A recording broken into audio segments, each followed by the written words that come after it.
Nature égale futur. Une bouilloire naturelle. La nature sait parfaitement isoler ou réguler la température. Les termites, par exemple, conçoivent une architecture complexe pour chauffer ou refroidir leur termitière. Le toucan, lui, dispose d'un bec dont la fonction est de réguler la température de son corps. On a également découvert que l'ours polaire se protège du froid grâce à ses poils creux et isolants. La nature sait aussi optimiser, comme le nautile qui se déplace en contrôlant le volume d'eau qui remplit les différentes cavités de sa coquille. Toutes ces propriétés ne pourraient-elles pas s'appliquer à des objets de notre quotidien afin de les améliorer ? Les grands projets de biomimétisme échappent un petit peu de la sphère intimiste que nous, on voulait travailler. Et donc, on a décidé de choisir la bouilloire. C'est un objet qu'on va utiliser au quotidien. Et aussi parce qu'il est la cristallisation d'un certain nombre de problématiques environnementales que sont la gestion de l'eau, la gestion de l'énergie. Notre approche a été de commencer par identifier des analyses environnementales de la bouilloire qui avaient déjà été faites par d'autres chercheurs.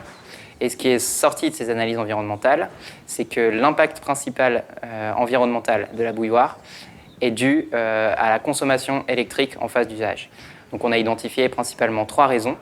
La première, c'est qu'on a tendance à toujours chauffer trop d'eau. On va avoir chauffé 1 litre alors qu'on a besoin d'une tasse. La deuxième, c'est qu'on va chauffer à 100 degrés, parce qu'on n'a qu'un seul interrupteur.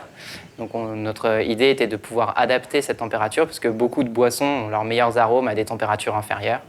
Et notre troisième point a été de travailler sur l'isolation de la bouilloire. Parce que suite au scandale du cancérigène bisphénol A qui était dans les bouilloires en plastique, il y a eu un déplacement massif vers le métal, qui est une aberration thermique, dans le sens où, comme les radiateurs, le métal diffuse la chaleur. Donc on a voulu partir sur des matériaux qui allaient mieux la conserver. L'inspiration du vivant, c'est une clé d'entrée assez nouvelle et assez intéressante pour concevoir des produits de façon à la fois durable, mais également performante du point de vue fonctionnel. Ce projet est très interdisciplinaire. On a été à la rencontre de chercheurs en France, en Suisse, en Belgique, de spécialistes du design, de spécialistes de la biologie. Et ça nous a beaucoup enrichis dans nos réflexions aussi bien méthodologiques que purement formelles qui sont retrouvées dans l'objet.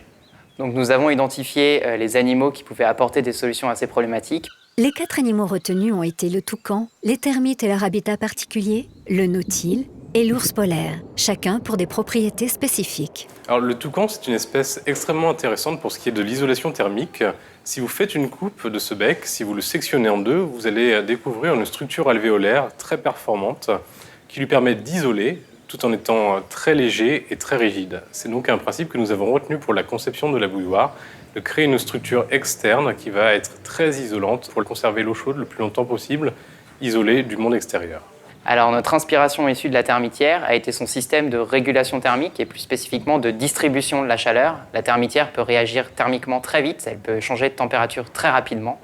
Donc nous avons décidé de nous inspirer de ce système-là pour installer des canaux dans notre bouilloire qui vont distribuer la chaleur uniformément à l'intérieur de la bouilloire plutôt que d'avoir un point chaud unique comme c'est le cas dans les bouilloires actuelles. Alors, le nautile dispose d'un système de remplissage chambre par chambre. Ce sont des ballasts qui, comme les sous-marins, lui permettent de descendre plus ou moins profondément vers les fonds marins.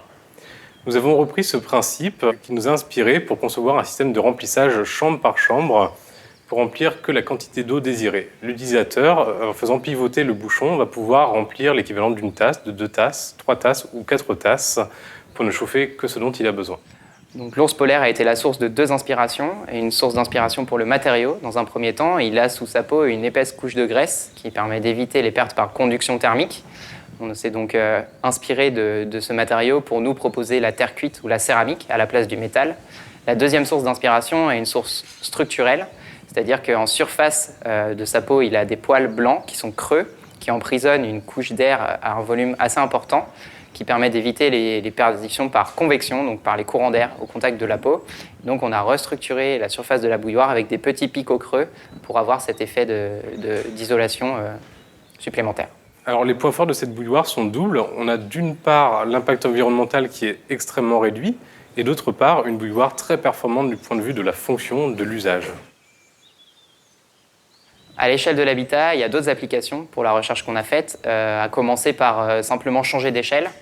Si on réfléchit au ballon d'eau chaude pour l'eau chaude sanitaire ou encore à l'isolation, même au chauffage, il y a beaucoup d'applications qui peuvent être issues du simple fait de chauffer de l'eau qu'on a exploré avec la bouilloire.